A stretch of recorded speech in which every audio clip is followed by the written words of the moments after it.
Can you imagine where we could go if we play together like that every game? I'm proud of what we're doing, though. It's the process, and we keep pushing it, and we keep growing. Carolina Panthers trying to take the next step in 2026. Win needle bumped up to 8 last year, good enough to win the NFC South.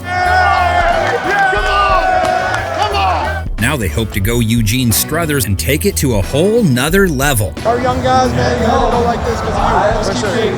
I appreciate you, coach. It's not how he says it, but you get it. It's all about Bryce. Jalen Coker pulls it in for a touchdown! Is Young the franchise quarterback they thought he was when they took him with the number 1 pick? Quick throw, Renfro makes the catch for the touchdown! He is at least trending in the right direction. Flush to the outside. He's got the corner. He's got the 5, the 2, in for the touchdown! From 11 TDs as a rookie to 15 to 23 last year. We know what it looks like. We start fast. Here we go. His passer rating has risen each season too. Let's go. Fourth quarter. This is where we finish.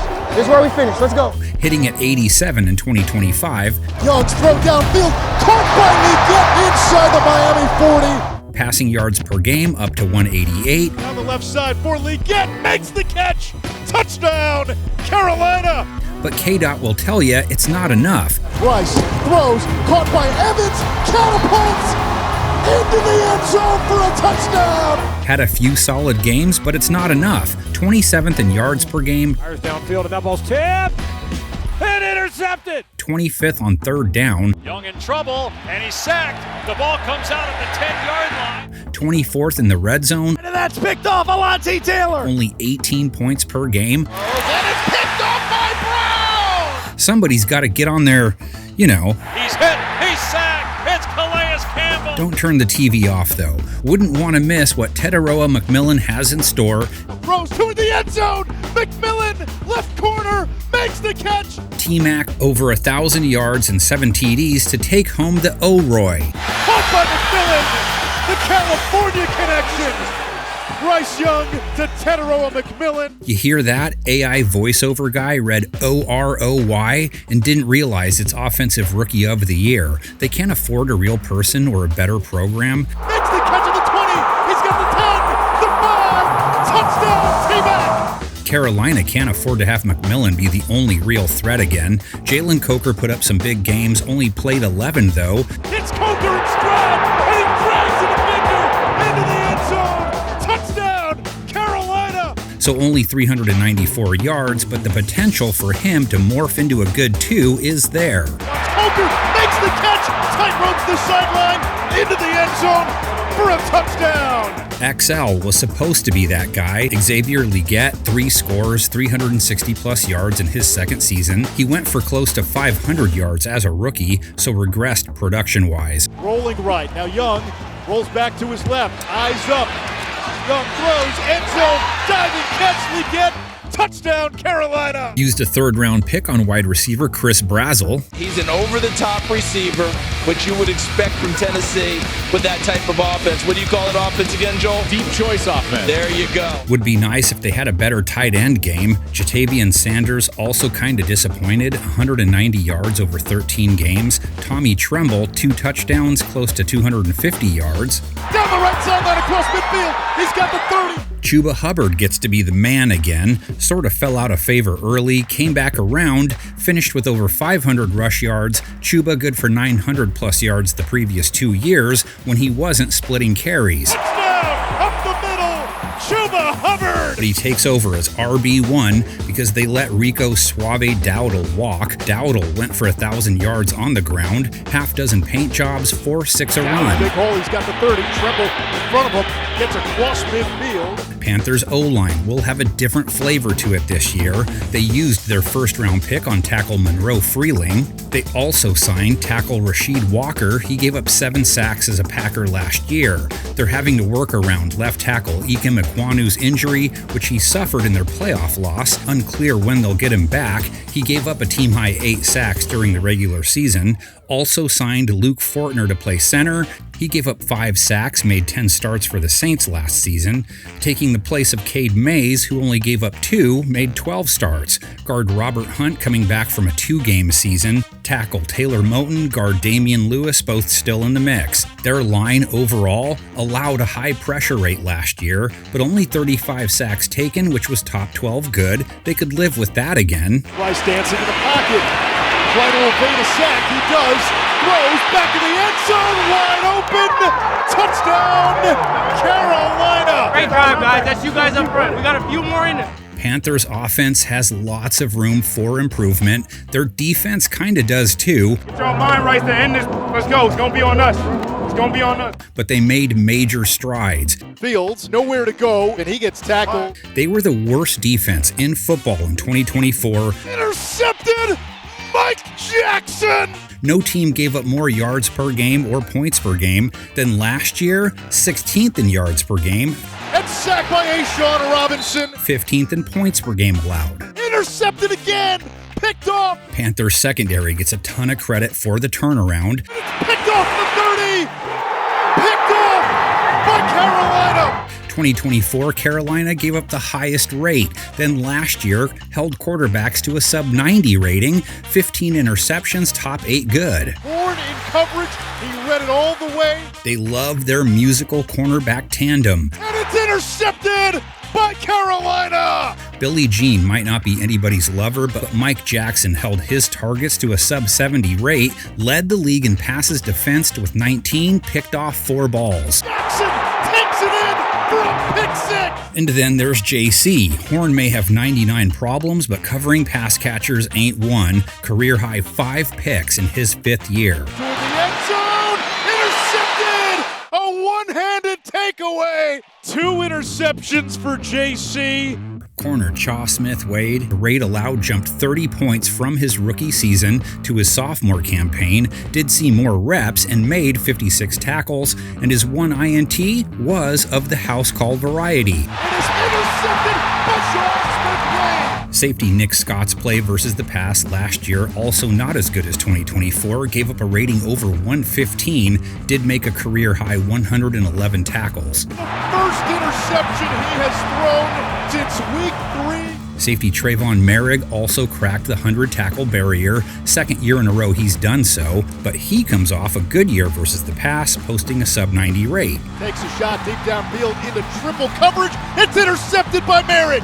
Rookie safety Lathan Ransom got in 6 starts, got his first pick over 50 tackles. The rookie comes up with one of the biggest plays of the season. Now, if their backside could get a little more help from their front, Deep drop pocket holding, fires down the middle, touchdown! they could find themselves more in Jessica Rabbit, Salma Hayek territory. Only 30 sacks and the lowest pressure rate? That doesn't look good, even with beer goggles on. Olave gets behind Horn, makes the catch, and goes all the way to the end zone. And they gave up 4-4 a carry, too, so they can play the run better as well. Darts into the open, and he is Gone gone.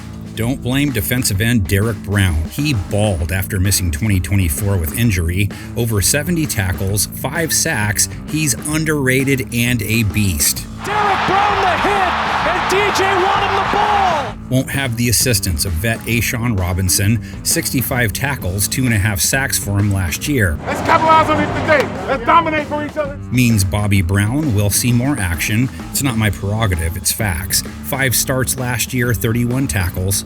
And he's yanked down. Joining them in the trenches, 2nd rounder Lee Hunter. Oh, they got themselves a big nose tackle. And this is the very first play of the game. Tell me if this looks good for a guy who's 330 pounds, just chucking a dude and then swallowing the running back for a tackle for loss. And he made plays throughout this entire game. Look at him working sideline to sideline here. And they need more than 9 games out of Tershawn Wharton. Wharton with a couple of sacks. Fakes, he's hit, and he is sacked. He was signed away from Kansas City off a career-high 6.5 sacks in 2024. Rookie D lineman Cam Jackson saw a little action late. He's hoping to get on the field more. Outside linebacker Nick Scorton, on the other hand, saw plenty of action in his rookie season, bagged it up 5 times, 7 tackles for loss to start his career. Panthers got him by the rope of his jersey. Across from him will be Jalen Phillips, one of 2 big defensive free agent signings they made. He's capable of more than the 5 sacks he put up between Philadelphia and Miami last year, started his career with 8.5 bags, heads into his year 6. Dukes away from Carter, and now more pressure, and it gets drilled. That ball is out. I don't see a whistle.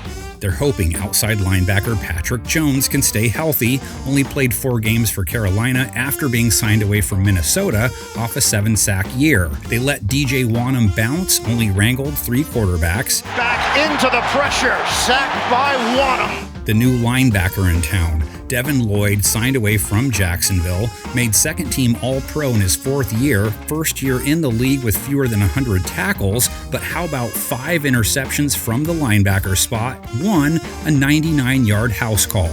20, 10, 5, touchdown! He takes over the spot vacated by Christian Roseboom. He did lead the team in tackles with 122. And he's sacked inside the 10. Christian Roseboom on the blitz. Trevin Wallace returns, heads into his year 3, only 12 games played, 61 tackles, 2 sacks, which is what they got from him his rookie year. Trevin Wallace got enough of Tyler Shuck. They need Ryan Fitzgerald to channel his own Fitz magic this season, missed 5 field goals and 3 extra points as a rookie, but also hit a number of game winners over the season. Martin puts it down. Fitzgerald swings the leg. The kick is good, and the Panthers walk it off in overtime again.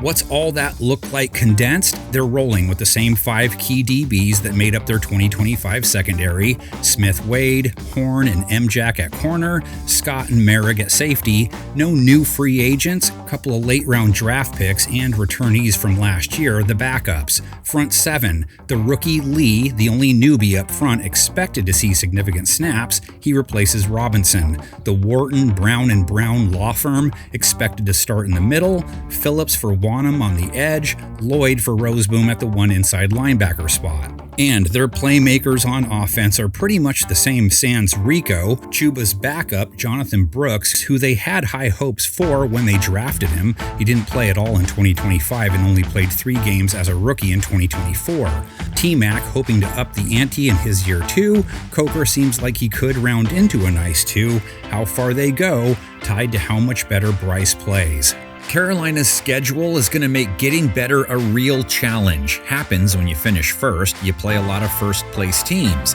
They have the 3rd hardest trek based on their opponents' 2026 expected win totals. They themselves have been tabbed as a 7.5 squad. Let's put on a Golden State Warriors number 30 jersey to come up with their ceiling. Give it the optimist treatment.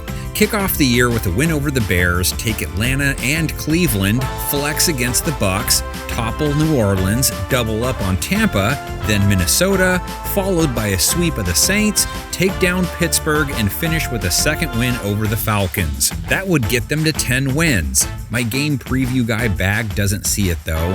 Hard to see clearly with this thing on my head, but I'm just not a fan of their schedule more than anything. But look, nobody was giving them credit last year to win 8, so why not shook up the world again, right? Let's check out our panel's predictions to see if anybody thinks they'll keep pounding in 2026.